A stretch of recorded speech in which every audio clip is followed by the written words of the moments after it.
Hello there, Sarah from 17 once again. This is my Crysis 3 Super Soldier difficulty video walkthrough. This is chapter 2, Welcome to the Jungle. So the start of this is kind of tricky because you've got to stay in cover pretty much all the time. Because there's a big tower up there, I forget the name of it, it's like a watchtower. And we need to take it down, but at this point, we don't know that. All we know is that we've got to keep aware of it. And what you want to do is you want to keep in stealth and you want to move towards the northern side of this area. You'll notice it gives you this bunch of different objectives to check out. I don't think you have to check all of them out. I just think you have to check a couple out so that it triggers the next part. What I'm going to do is I'm going to move directly towards the objective that it gives you eventually. And I'm doing this for a few reasons. The first one is to see if I can skip checking all the blue things on the map. Because if you can do that, you can trip the next event and you can carry on with the game.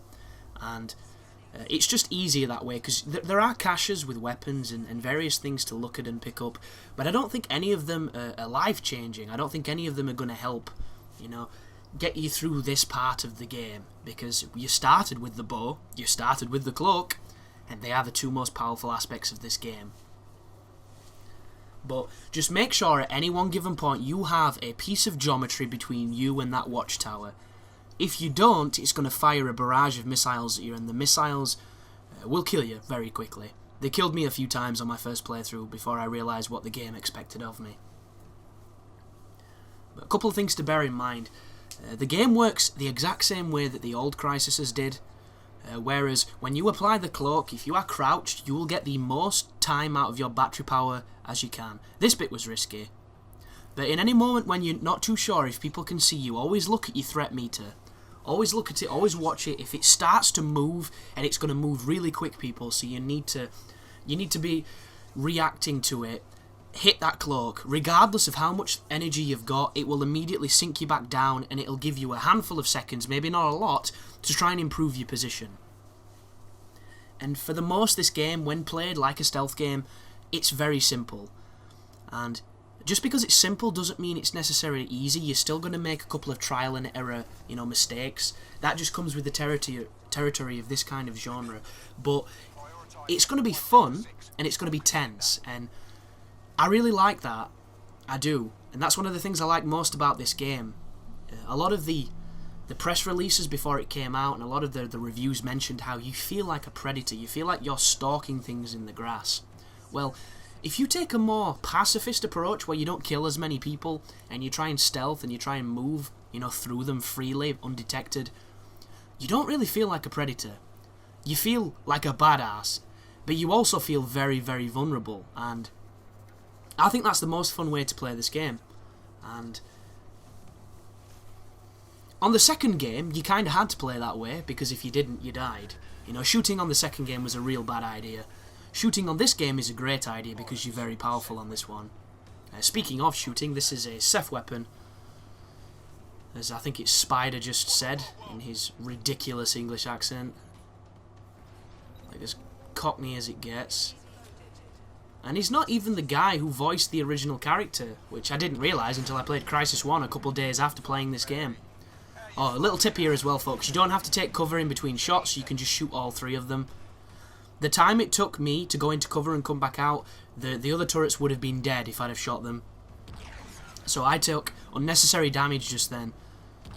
I only learnt this my second time through, but just always put your armour on just in case anything's about to land near you. Same with landings themselves. If you're jumping off something tall, Prophet has the weakest knees since Far Cry. Like, the guy just doesn't land at all gracefully.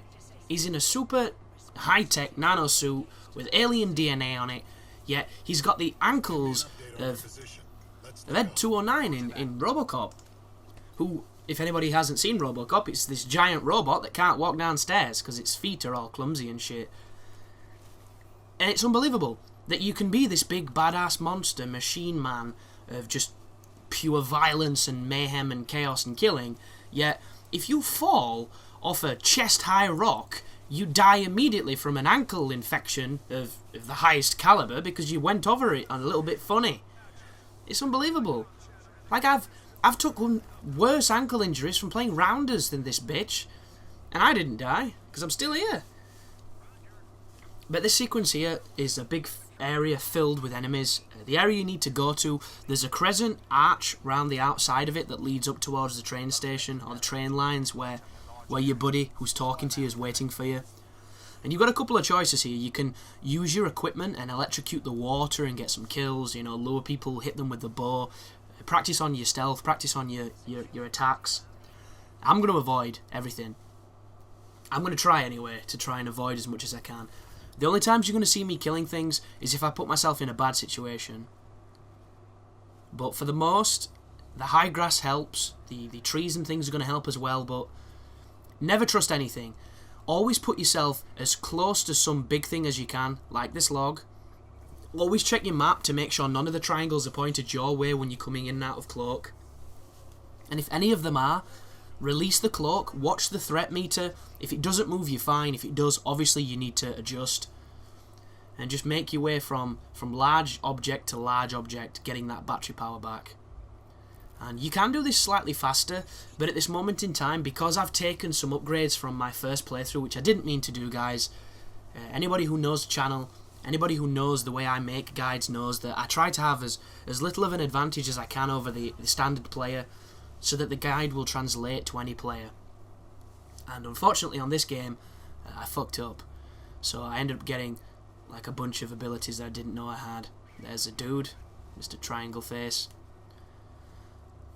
The marking is a good feature to see people through walls, so a good habit to get into is to marking enemies when you first enter a place.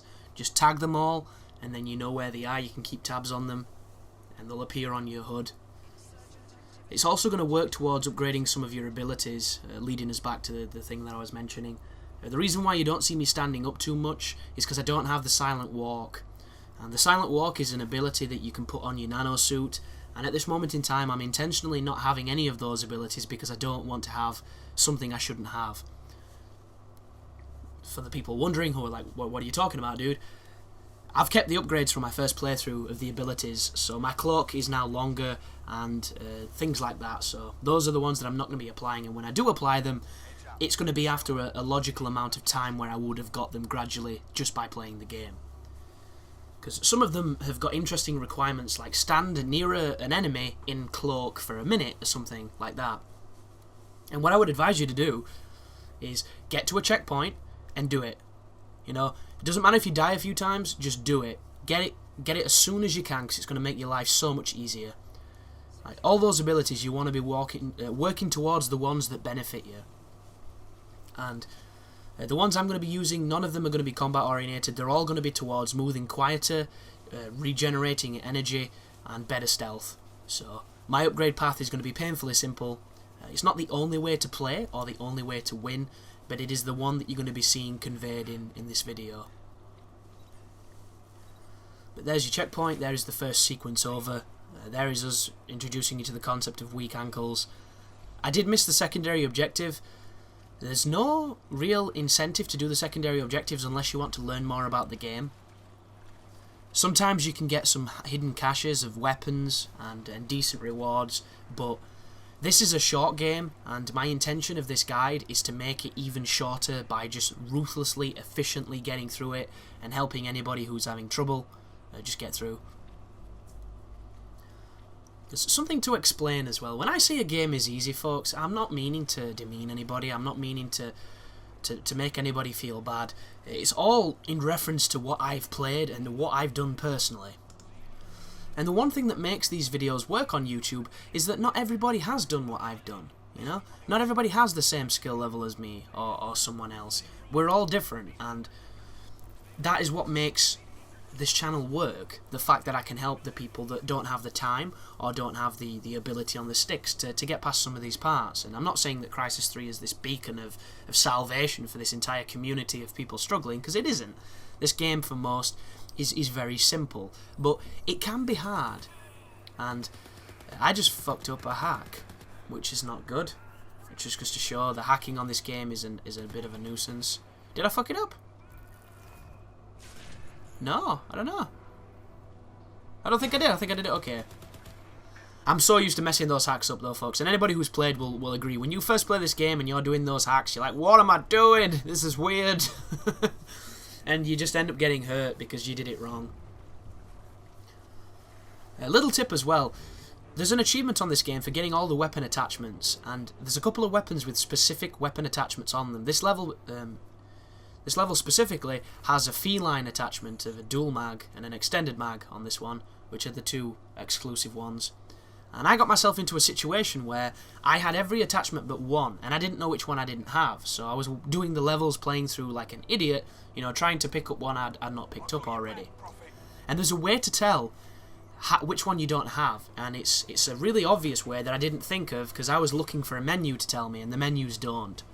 So, little tip that I found out that probably everybody knows: if you have one or two upgrades to find and you don't know which ones they are, and you're curious, hold select on your gun to bring up the gun.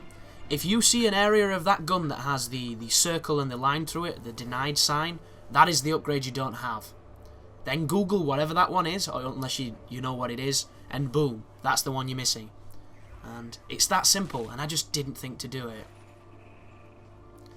So what I'm doing here, folks, you might be thinking, why are you killing people when you could have just walked past? I'm still in my achievement mode. I'm still looking for a potential weapon with an upgrade on it I don't have. So I killed those two guys to see what they had, to see if I could get something new. It's completely unnecessary. You can skip this for all intents and purposes, but even when I'm doing guides, sometimes I'm still in you know, trying to pick things up, trying to find collectibles and what have you. So that's the reason that I did that. But this level's pretty short and it's pretty simple. There is a second part coming up, I think. Not too sure why, because like I said, this level is really, really short. A lot of the levels are though, and I don't really understand it. Like, Crysis 2 is a big game. Crysis 2 is a little bit too long, I thought. Like, some of the pinger fights were unnecessary. Really, really long game, man. It's an interesting value proposition. Do you want a campaign that overstays its welcome, but gives you more content? Or do you want one that's got brevity to it, but it's well realised? And I think it's always going to be the shorter one that is well realised. And this, for all intents and purposes, is both short and well realised. But it's on the lower tier of short. It's on the bad end, because it's too short. And I never say games are too short, man. Like, Metal Gear Rising wasn't too short for me, because the game did everything I needed it to do. Don't get me wrong, would I have liked more? Definitely. I would have loved more. And I do think that the Chapter 5 and 6, even Chapter 7, at a push, they kind of ripped you off, because there just wasn't enough game to them. But when you watched the cutscenes and when you experienced it that first time, I felt like it was a decent length. This game, I watched the cutscenes and I didn't think it was a decent length. And anybody tuning in right now thinks we're talking on gay radio. But this sequence here, there's going to be a bunch of the Seth Stalkers, which are kind of like raptors from Jurassic Park. They will stalk you through the grass and attack you. They're very easy to kill. My advice is to just put the armour on, shoot them with whatever gun you've got, and then punch them in the face. The combination of the two will kill them. I'm being really tentative here because I thought that they'd attack me, and they're not. They're playing silly bastards because they can't quite figure out the geometry. All you want to do is just chase them down and kill them that way. It takes a lot to kill you at this point. Like, for these things to kill you, you would need both of them to go full blaze on you for quite some time. And in the time it takes them to do that, you would have killed one of them, and the other one would probably be running away. But see what I mean? Couple of punches, couple of shots. This guy actually takes a beating. That is the most that an enemy's going to take, what he took just then. And if you'd picked up a gun in the other area like I should have done, or even off the bodies of the guys that these people just killed, that would be much quicker. But, you know, I didn't because I'm using the bow. I mean, you could use the bow. The bow is still probably an instant kill because it's such a powerful weapon. I just didn't. So moving through this room, there's going to be a bunch of hacks. One of the upgrades for your nanosuit I would recommend is the one that makes hacking easier, because it speeds it up, and the hacking on this game is not bad, But it's not something that you look forward to, you know. Oh, yay, another opportunity to do the whole stop the line thing. And I quite like rhythm games. I'm just not a fan of rhythm games that are like this. Like, look at that one. How awful is that one? That one's just the worst. That stupid bouncy one. Don't like it. So, first one, don't mind. Second one, that's not too bad. That one, see, that one went better. Because I'm instead of waiting for them, I'm just biting. And I think that's probably the best way to do the hacking. But I'm not a fan of it. And it doesn't turn up enough to really be a detriment to the game, but it's still there. And you don't actually have to do this. You can shoot them. You can run through them with armor on. You can do a lot of things, but I decided to just do some hacking. And this is the end of the first part of Welcome to the Jungle, so thanks for watching, folks. I hope it helped, and you take care now.